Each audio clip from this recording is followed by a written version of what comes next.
ఒక్కొక్క అంశాన్ని మాట్లాడాలని పరిశుద్ధాత్మ దేవుడు నన్ను ప్రేరేపిస్తూ ఉన్నారు. ఈ సమయమును బట్టి నువ్వు రాయడిగా అయ్యేవేమో. సమయము అనేది తిరిగి రాదు. ఏ సమయంలో ఎలా స్పందించాలో అలా స్పందించకపోతే జీవితాలు స్పాయిల్ అయిపోతాయి.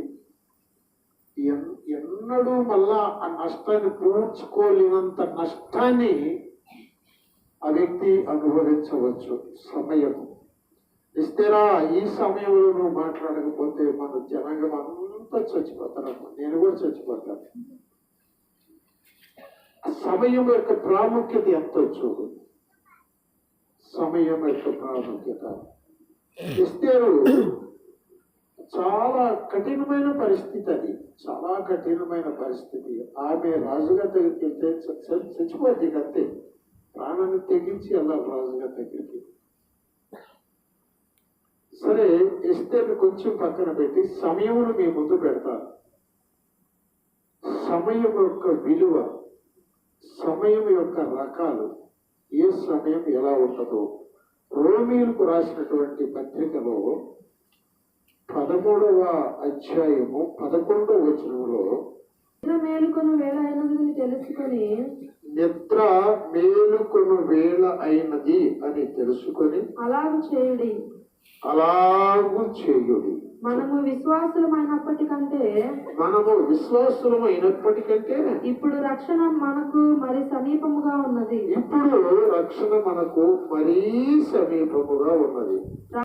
ఒకటి, కాలాన్ని ఎరిగే కాలం క్రోనోస్ టైం అంటారు. అది గడియారం టైము. నేను ఒంగోలు వెళ్ళాలి మా అమ్మాయి కాడికి. ఇప్పుడు నేను కాలాన్ని ఎరగాలి. ఉదయాన్నే వెళ్ళాలి. మరి ఒంగోలులో నాకు ఒక ఎగ్జామ్ ఉన్నది. ఆ ఎగ్జామ్ గారి పాస్ అయితే నాకు గవర్నమెంట్ ఉద్యోగం వస్తుంది. కనుక ఇప్పుడు నేను 10 గంటలకు వెళ్ళాలి. ఒంగోలు 10 గంటలకు వెళ్ళాలి. కొంచెం ముందు వెళ్తేనే నేను ఆ ఎగ్జామ్కి అందుకోగలను, ప్రిపేర్ అవ్వగలను. కాబట్టి ఇప్పుడు నేను కాలంలో ఎరగాలి. ఏంటి, 10 గంటలకు వెళ్ళాలి అంటే నేను ఏ బండి ఎక్కాలి? పినాకిని అయితే తొందరగా 8 కల్లా వెళ్ళిపోతావు అని చెప్పారు. గడియారం టైం. పినాకిని ఎన్నింటికి బయలుదేరి వాళ్ళు 6 గంటలకు బయలుదేరుతున్నారు. దీన్ని క్రోనోస్ టైం అంటారు, గడియారం టైం. ఆ కాలాన్ని నువ్వు తెలుసుకోవాలి. నెంబర్ 1. రెండవది, ఆ నిద్ర మేలుకొను వేళ అయినది. దీనిని హై టైం. సరే, నేను అదే ఆలోచనతో చదువుకొని పడుకున్నానండి. ఎగ్జామ్కి ప్రిపేర్ అయ్యి 5 అయింది, మెరుగు రాలేదు. ఎన్నింటికి లేవాలి? నేను ప్రిపేర్ అవ్వాలంటే స్నానం చేసి బట్టలు వేసుకొని సర్టిఫికేట్ తీసుకొని బయలుదేరాలి కదా. నిద్రపోయి మెలకు రాలేదు. 5 అయింది, మెలకు రాలేదు. 5:30 అయిపోయింది. అప్పుడు నాకు మెలకు వచ్చింది. బండి 6ంటికి క్షమించండి 6ంటికి బయలుదేరితే బాపట్ల 8ంటికి వస్తుంది, 7ంటికి వస్తుంది. వినాయకుని 7:10కి వస్తుంది. సరే, నేను పడుకొని 6:15, 7ంటి దాకా పడుకొని నిద్రపోయానండి. అప్పుడు గబాల వెలుగు వచ్చేసింది. ఇప్పుడు నాకు ఇది హై టైం. ముఖం కడుక్కోవడం తర్వాత, దీనికి వెళ్ళటం తర్వాత, టీ తాగటం తర్వాత, ముందు అర్జెంటుగా నేను ఆ బండికి వెళ్ళిపోవాలి. ఇది హై టైం అంటారు. కాలమును ఎరిగే టైం ఏమో క్రోనోస్ టైం, గుర్తుపెట్టుకోండి. మేలుకొనే టైం ఏమో హై టైం. ఓకేనా? మూడవది, రక్షణ మనకు సమీపముగా ఉన్నది. దీన్ని కైరోస్ టైం అంటారు. Kairos time. టైంని 3 రకాలుగా విభజించుకోవాలి. క్రోనోస్ టైం, టైం తెలుసుకునే టైం. రెండవది హై టైం. నువ్వు సిద్ధపడి ఖచ్చితంగా ఆ బండి ఎక్కే టైం. మూడవది కైరోస్ టైము, రక్షణను నువ్వు పొందుకునే time. Okay, praise the lord, hallelujah. ఇప్పుడు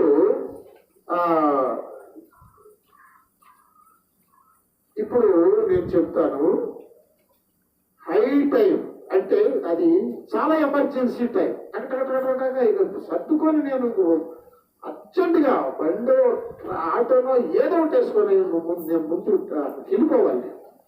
స్టేషన్ బాగా స్టేషన్కి వెళ్ళిపోవాలి. తర్వాత సంగతి అనుకున్నాను. High time. ఓకే, మీతో చెప్తాను, జాగ్రత్తగా వినండి. ఇది మనము కాలమును ఎరిగే టైం అన్నారు. ఎస్తేరు విషయంలో ఆమె మౌనంగా ఉండే టైం కాదు, ఆమె నోరు తెరిచే టైం. ఆమె రాజు దగ్గరికి అవకాశం ఉంది, ఆమెకి రాజుతో మాట్లాడితే అవకాశం ఉంది, రాజు దగ్గరికి వెళ్ళే టైము. ఓకేనా? అయితే ఇప్పుడు ఎస్తేరు ఏం చేస్తుందంటే 3 రోజులు ఉపవాసం ఉంటాము అని అంటాయి. ఏమంటే మనమైతే ఏమంటాము? 3 రోజులు ఉపవాసం ఏంటి? 3 రోజులు ఉపవాసం ఉంటుంది ఏంటంటే అవతల జనం చచ్చిపోతున్నారు, తాకీదులు వెళ్ళిపోయినాయి, ఎక్కడో అక్కడ సంపేసేయమని చెప్పి అగ్ని జారీ అయిపోయినాయి. నీకంటూ నీ వారు ఎవరు మిగలకుండా చచ్చిపోతున్నారు. ఎంత ఏడవాలి, ఎంత అడావుడి పడాలి, ఎంత గందరగోళ పడాలి, ఎంత తొందరగా రాజు దగ్గరికి వెళ్ళిపోవాలి, ఇలా మనం ఆలోచిస్తాం కదండి. ఎస్తేరు ఏం చేసింది? నేను ఉపవాసం ఉంటాను, మీరు కూడా 3 రోజులు ఉపవాసం ఉండండి, ఏమి తినబాకండి. మొత్తం సమాజాన్ని అంతా సమాజ మందిరంలోకి పంపించండి. ఇంటికాడ ఒక్కడ కూడా ఉండద్దు. యూతుడు అనే వ్యక్తి ఇంటికాడ ఒక్క పురుగు కూడా, పిల్లలు తల్లులు వృద్ధులు మొత్తం మీరు సమాజ మందిరంలోకి వెళ్ళి ప్రార్థన చేస్తూ ఉండండి. నా గురించి కూడా ప్రార్థన చేయండి. వెళ్ళటానికి అననుకూలము, నేను నశిస్తాను, అయినా నేను చచ్చిపోయినా సరే వెళతాను. Praise the lord. హల్లెలూయా. ఇది హై టైం. ఈ హై టైంలో ఆమె ఏం నిర్ణయం తీసుకుంది? ఉపవాసం ఉండాలి అని నిర్ణయం తీసుకుంది. Praise the lord. హల్లెలూయా. ఎందుకు ఈ నిర్ణయం తీసుకుందామే? ఎందుకు నిర్ణయం తీసుకుంది? నేను నా దేవుడి దగ్గరికి వెళ్ళి మొదలుపెట్టాలి. నా దేవుడికి సమస్తము సాధ్యము. ఉపవాసం ఉండి నా దేవుడి దగ్గరికి వెళ్ళి నేను మొదలుపెట్టాలి. దీన్ని దేవుని చిత్తమైతే రేపు ఆదివారం కొంచెం అల్లారు చేసి చెప్తాను. ఇప్పుడు సమయాన్ని గురించి నేను తీసుకుంటాను. ఆమె సమయానికి ముందు దేవుడి దగ్గర పర్మిషన్ తీసుకొని దేవుడి శక్తి పొందుకొని వెళ్ళాలని తీర్మానం చేసుకుంది. ఓకే, ఇప్పుడు ఇవి రాకడ దినాలని ఎంతమంది తెలుపుతున్నాయి? చేతులు ఎత్తండి. ఇవి రాకడ దినాలు, ప్రభువు చెప్పినవన్నీ నెరవేరుతున్నాయని ఎంతమంది తెలుపుతుంది? చెప్పండి అమ్మా. రాకడ దినాలు అని అంటారా ఇవి? మత్తయి సువార్తలో ప్రభువు చెప్పాడు, ఇదిగో రాకడ దినాలు ఇవన్నీ జరుగుతాయని. అవన్నీ త్వరగా జరుగుతున్నాయి 2 దినాలు. ఎంత స్పీడ్గా అంటే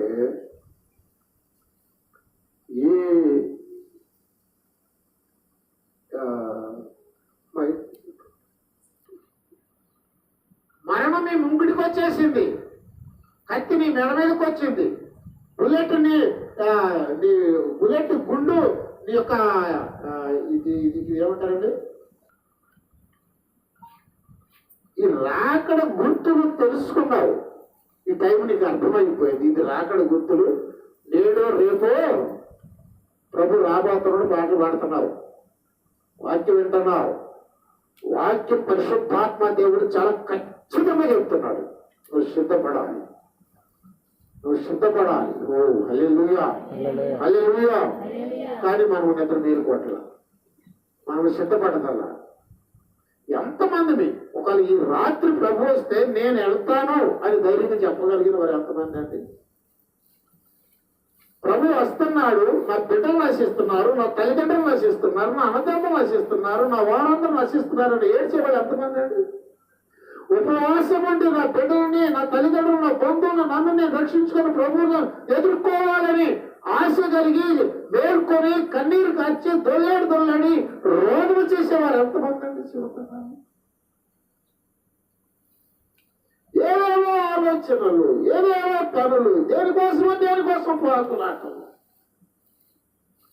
కాలము నెరిగి నిద్ర మేలుకునే వేళ అయింది అని మీరు తెలుసుకొని ఇది చాలా ముఖ్యం. రాకడ సమయం ప్రభు వస్తున్నాడు, నువ్వు సిద్ధపడాలి అని తెలుసుకో. నా సహోదరులను బిడ్డలను సిద్ధపరచాలి అని తెలుసుకో. It is emergency time, it is high time. మీరు కాలము నిరిగి ప్రభు నిద్ర మేలుకునే వేళ అయినదని తెలుసుకోండి. అంటే సిద్ధపడి రెడీగా ఉండే టైం అండి ఇది. సిద్ధపడి రెడీగా ఉండే టైం. హల్లెలూయా, హల్లెలూయా. నిద్రమోకంతో రాజును ఎదుర్కొనే సమయం కాదండి ఇది. నిద్రమోకంతో రాజును ఎదుర్కొనే సమయం కాదు. ఒక మాట నేను మీతో చెప్తాను. ఎస్తేరు నేను 5వ అధ్యాయం 1వ వచనం ఒకసారి సహాయం చేయ తల్లి. ఎస్తేరు గ్రంథం 3వ దినమందు ఎస్తేరు రాజభూషణములు ధరించుకొని రాజు నగరు యొక్క ఆవరణంలో రాజు సన్నిధికి వెళ్లి నిలిచాను. అదే ఇక్కడ ఒక మాట చెబుతాను, జాగ్రత్తగా. ఎస్తేరు గోరుపట్ట కట్టుకుంది. అప్పుడు 3 రోజులు గోరుపట్ట కట్టుకుంది. గోరుపట్ట కట్టుకుంది, ఏమీ తినలేదు, భయంకరంగా ఏడ్చింది, కళ్ళన్నీ తీకుపోయినాయి, ముఖమంతా వదిలిపోయింది. నీ అన్నం లేదు, నీవు లేదు. ఆ టైం వచ్చేసింది. వెంటనే లేచింది. ఆ ఉపవాస ముఖంతో, ఆ గోడి పట్టతో, ఆ పుస్తకాలతో, ఆ నీరసంతో తూరుకుంటూ రాజు సమూహంలోకి వెళ్ళలేదు. మీరు వినాలి జాగ్రత్తగా. ఎలా వెళ్ళింది? రాజభూషణము ధరించుకొని వెళ్ళింది. ఇది హై టైం, మరణాన్ని ఎదుర్కొనే టైం. నా రాజు నన్ను చూడగానే నా రాజుకు దయగొట్టవలసిన సమయం. నా రాజాది రాజును కలుసుకున్నాను 3 రోజులు. నా రాజాది రాజుకు నేను విన్నవించుకున్నాను. ఆయన నా బొర ఆలకించాడు. నాకు ఇప్పుడు జైలు వచ్చేసింది. వెంటనే వెళ్ళింది, శుభ్రంగా స్నానం చేసేసింది, రాజభూషణాలు ధరించుకున్నది, నవ్వుకుంటూ ఆ విజయంలోకి వచ్చేసిందన్న సంతోషంతో వెళ్ళిపోతా ఉన్నది రాజు దగ్గరికి. హల్లెలూయా. ఇన్నాళ్ళు ఎంత ప్రార్థన చేశావో, ఎన్నాళ్ళు ఎంత ఉపవాసం ఉన్నావో, ఎన్నాళ్ళు ఎంత మొరపెట్టావో, ఇప్పుడు నీ రాజును ఎదుర్కొనే సమయము నీకు దగ్గర పడింది. నీ రాజును ఎదుర్కోవటానికి నువ్వు ఇట్లా వెళ్ళకూడదు. నీ గోనె పట్టతో, నీ ఉసూరు ముఖంతో, నీ ఉపవాసంతో వెళ్ళకూడదు. ఎలా వెళ్ళాలి? పెండ్లి కుమార్తె ఆభరణములు ధరించుకుని వెళ్ళాలి. నీ రాజును ఎదుర్కోవటానికి ఇన్నాళ్ళు నా రాజు పాద సన్నిధిలో నేను వినిపించాను, ప్రార్థన చేశాను, ఆరాధన చేశాను, నన్ను నేను కాపాడుకున్నాను, నాకు రక్షణ వచ్చేసింది, నా ప్రభువు దగ్గరికి వెళ్తున్నాను, పరిశుద్ధాత్మ నా ప్రభువుతో నన్ను మమేకం చేయబోతా ఉన్నారు. అలాగే ఆభరణం ధరించుకొని వెళ్ళవలసి ఉన్నది. హల్లెలూయా, హల్లెలూయా.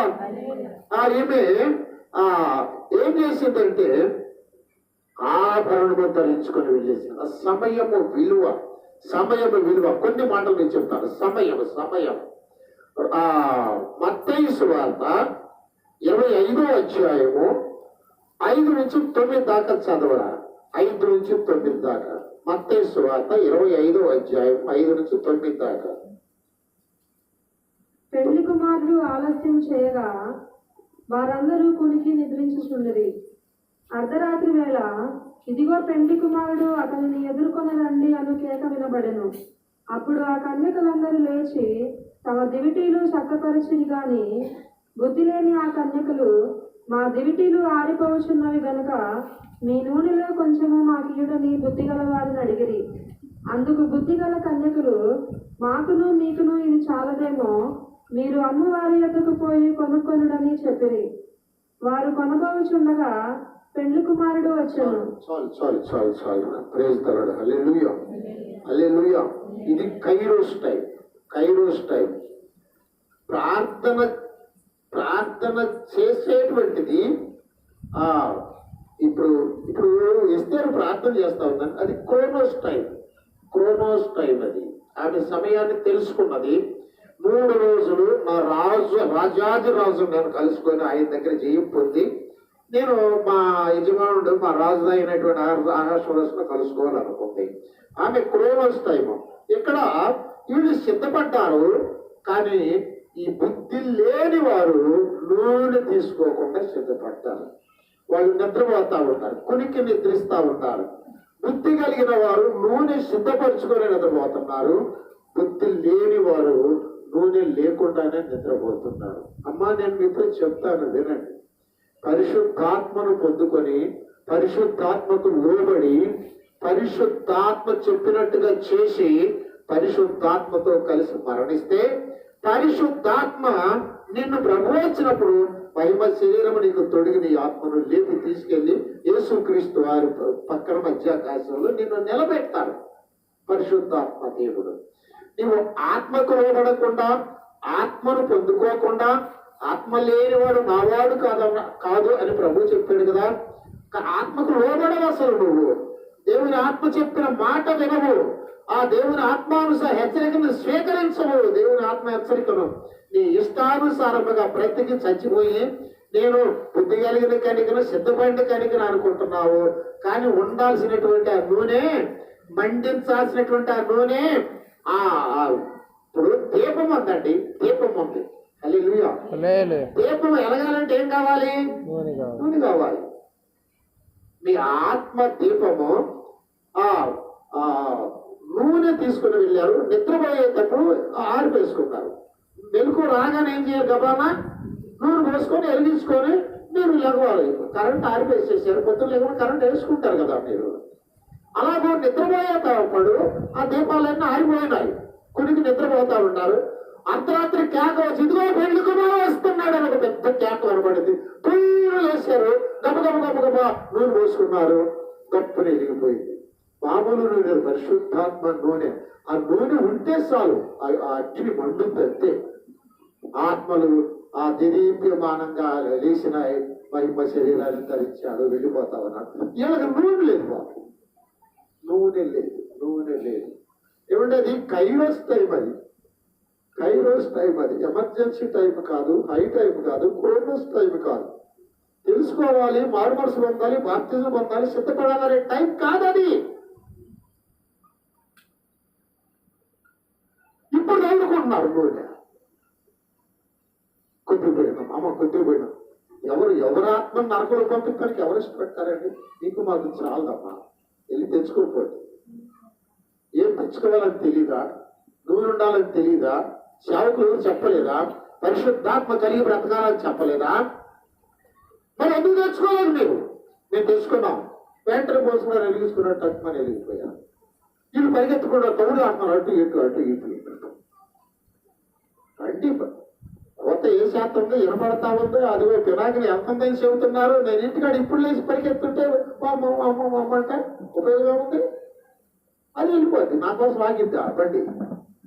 నీకోసం ప్రభు ఆగుతాడా?